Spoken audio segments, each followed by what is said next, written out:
Hi, this is Bishop Craig in Lansing, and this is take one for the week of March 5th. The peace of Christ be with you. It is good to be home from the Conference of Bishops. I was in Chicago last week. Kathy and I were there. The preaching was powerful. The singing was beautiful. The prayers uplifting, and the conversation rich. It was good to be with friends. Kathy and I were able to bring a Chicago deep dish pizza home for dinner when we got home, the pizza we used to have when we lived there. So it was a good week.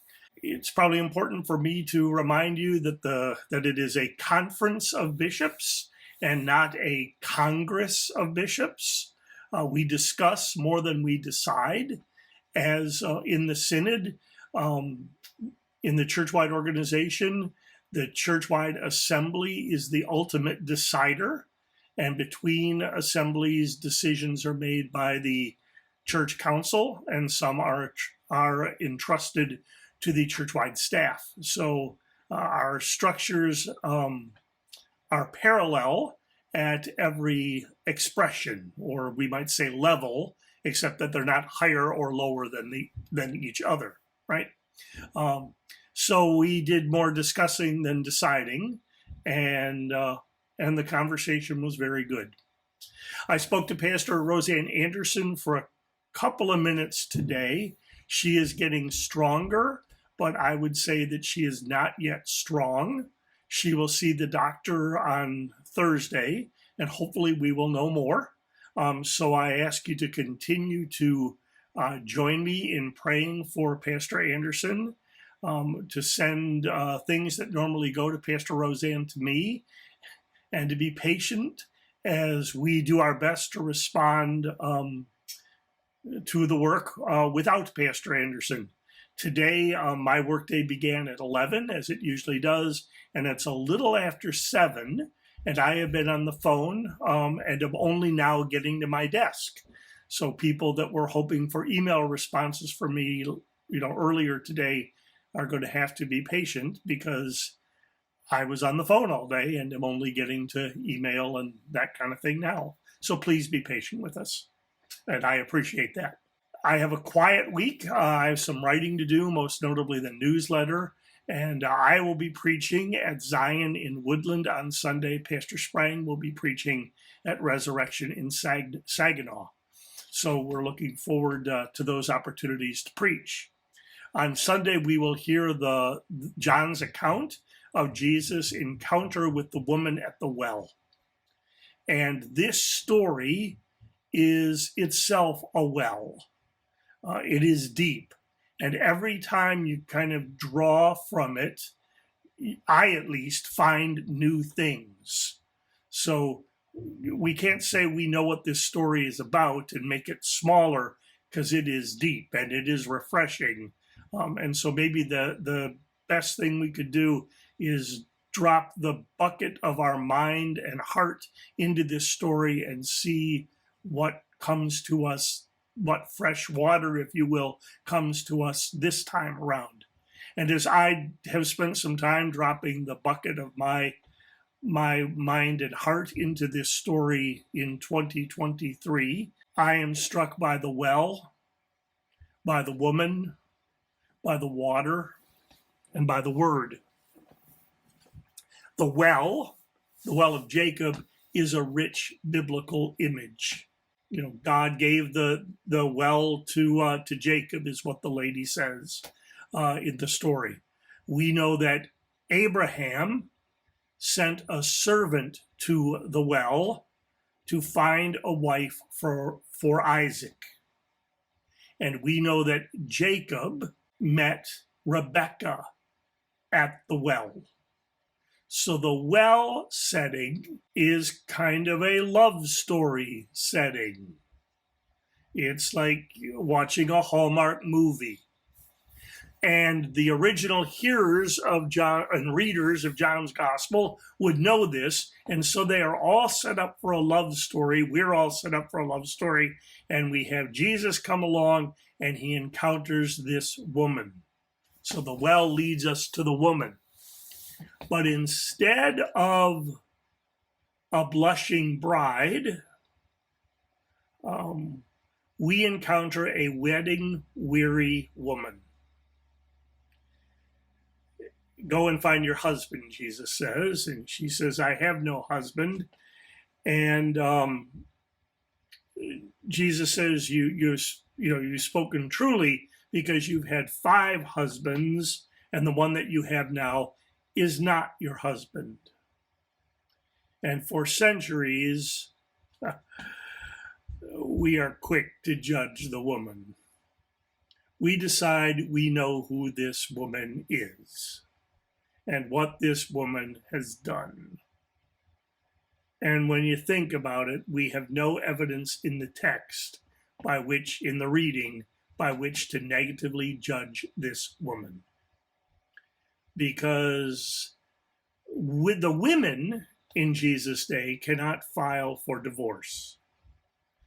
So the husbands had to file for divorce, and more likely than adultery, the men left this woman because of infertility. She did not produce children for the husbands. Yeah. So the other thing that the scholars tell us is that the 5 husbands may represent the 5 occupying forces that were kind of over Samaria in its history. But nowhere is this about a promiscuous woman, except that we've laid that on her, if you will. So it's interesting, later in the story, the woman runs to her neighbors and says, come and meet a man who has told me everything I've ever done. And what I'm hearing at this time around is, told me everything I've ever done, not the things that you people assume I've done. So Jesus knows our story, not the story others may want to hang upon us. Yeah?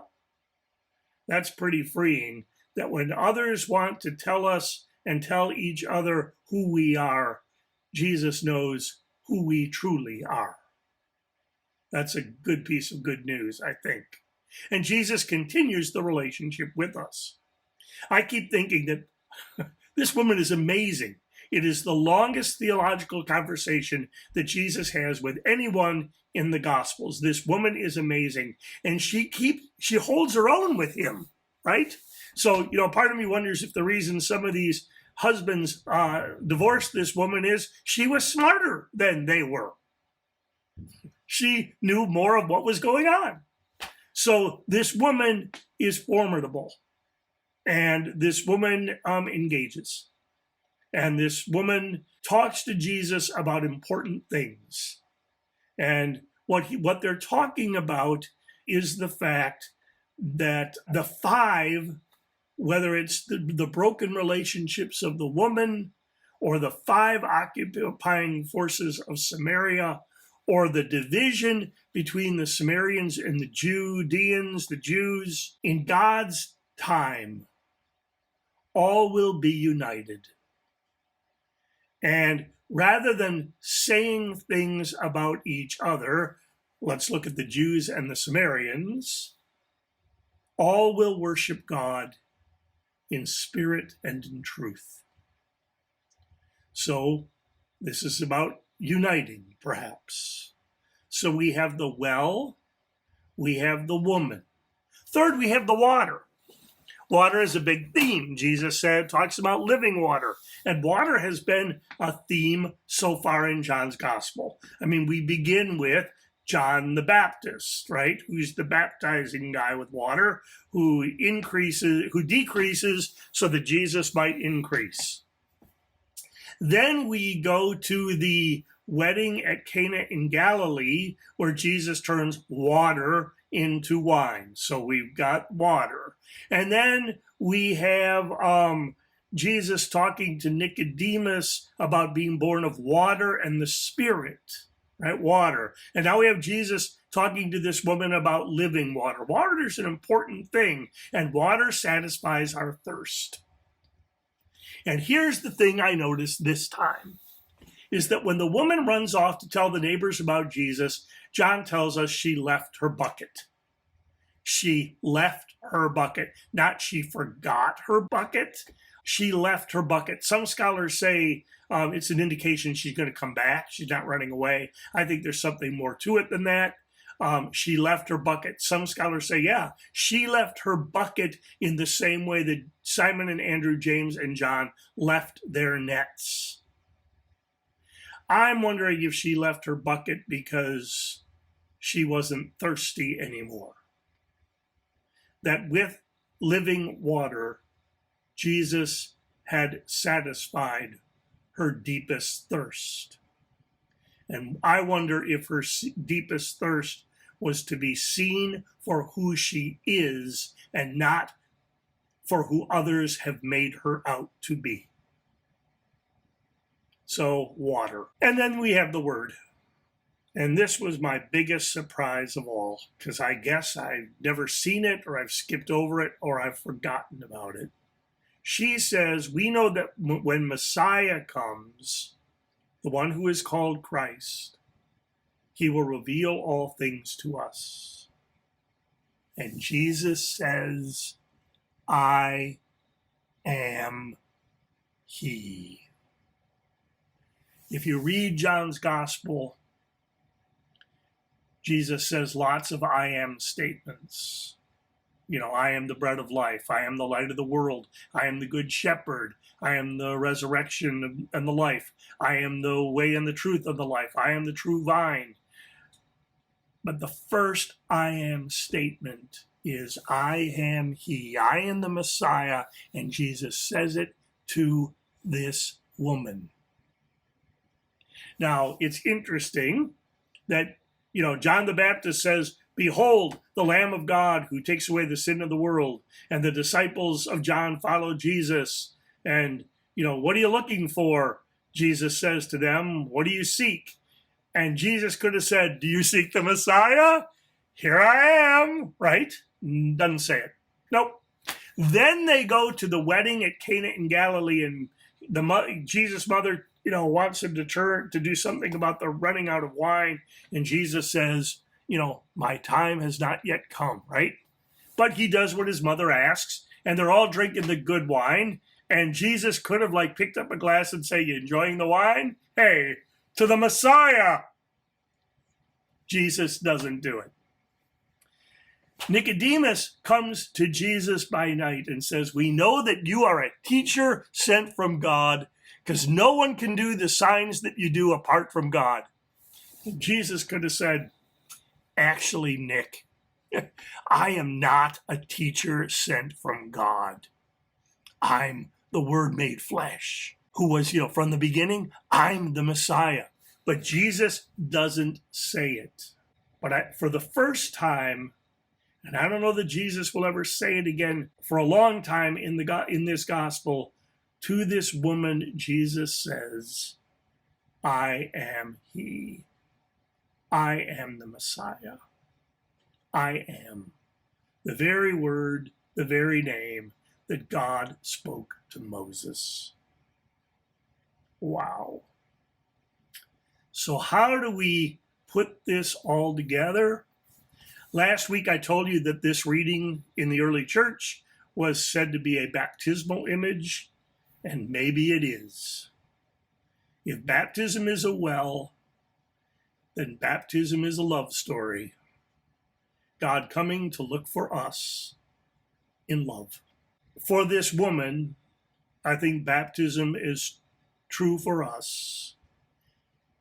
Jesus sees us for who we are and not for who others would make us out to be. Maybe not even for who we would make ourselves out to be. And Jesus loves us.